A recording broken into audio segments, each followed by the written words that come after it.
حضرت سیدنا عمر فاروق، سب بولیے رضی اللہ تعالی۔ حضرت عمر فاروق رضی اللہ تعالیٰ عنہ کا مبارک زمانہ ہے۔ حضرت عمر نے فوج بھیجی ایران کے حکمران کے ساتھ جہاد کرنے۔ ایران کے بادشاہ نے 2 عیسائی جاسوس بھیجے، کہنے لگا ذرا پتہ تو کرو مسلمانوں کا رات کا طریقہ کیا ہے، میں صف بندی کراتا ہوں۔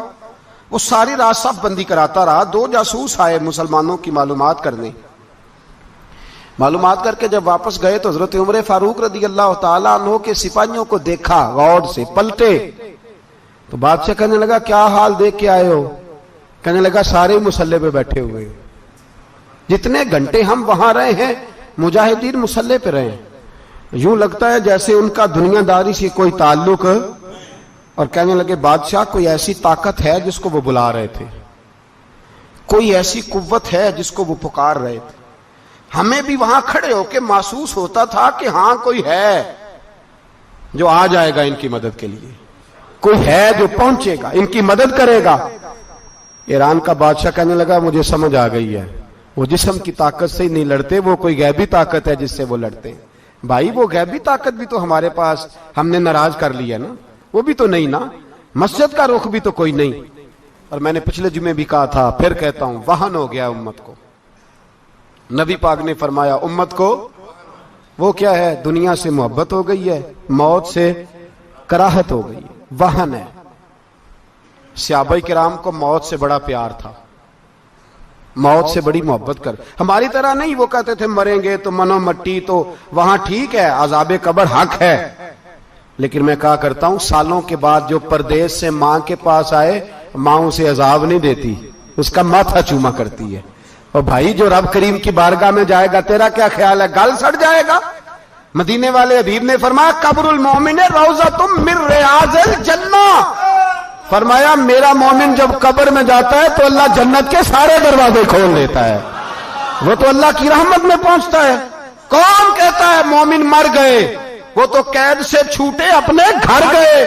کون کہتا ہے قبر میں عذاب ہے تو صرف عذاب ہی ہے، ہاں مجرم کو سزا ملے گی، لیکن مومن ہمیشہ جہنم میں، وہ بالآخر جنت میں جائے گا، بالآخر جنت میں جائے گا۔ اور کسی درویش نے بات کی، وہ کر کے چلے گئے، بر کمال ہی کر گئے، کہنے لگے دوزخ میں میں تو کیا، میرا سایہ نہ جائے گا، کیونکہ رسول پاک سے دیکھا نہ جائے گا۔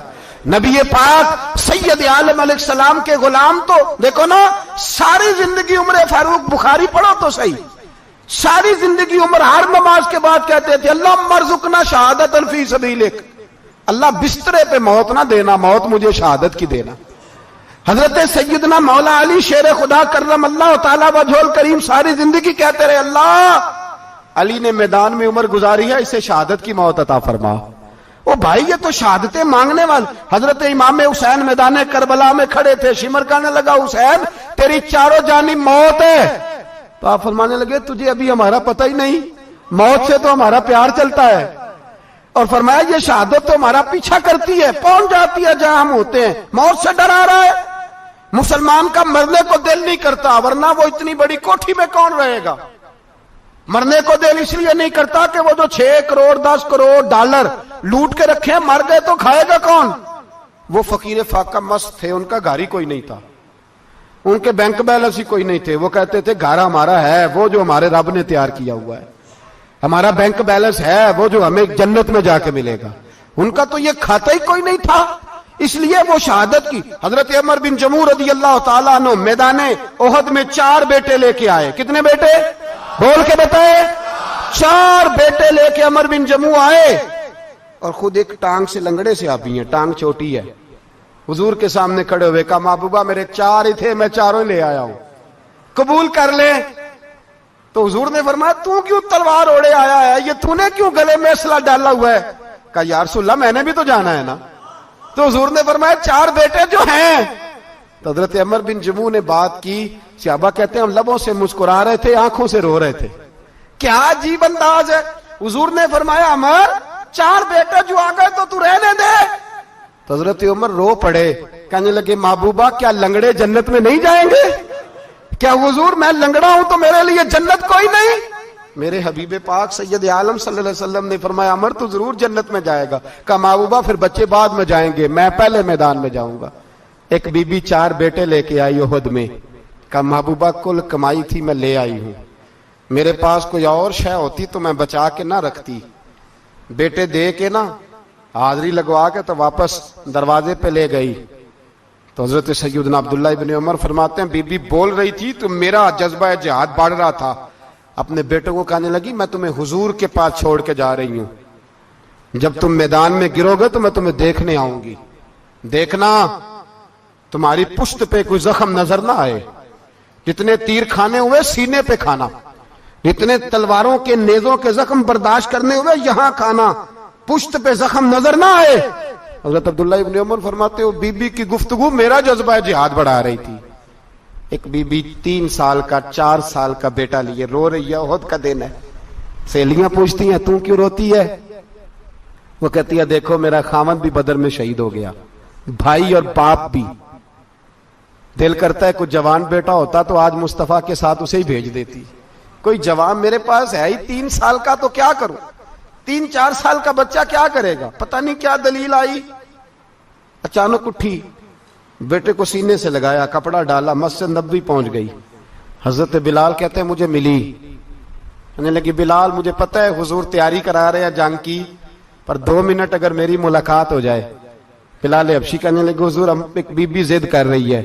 حضور باہر آئے, کہنے لگی حضور میں فلاں کی بیٹی, فلاں کی بہن, فلاں کی بیوہ ہوں, میں نے بدر میں 3 شہید دیے ہیں, اب میرے پاس یہ 3 سال کا لال ہی بچا ہے, بڑا فخر ہے میرا.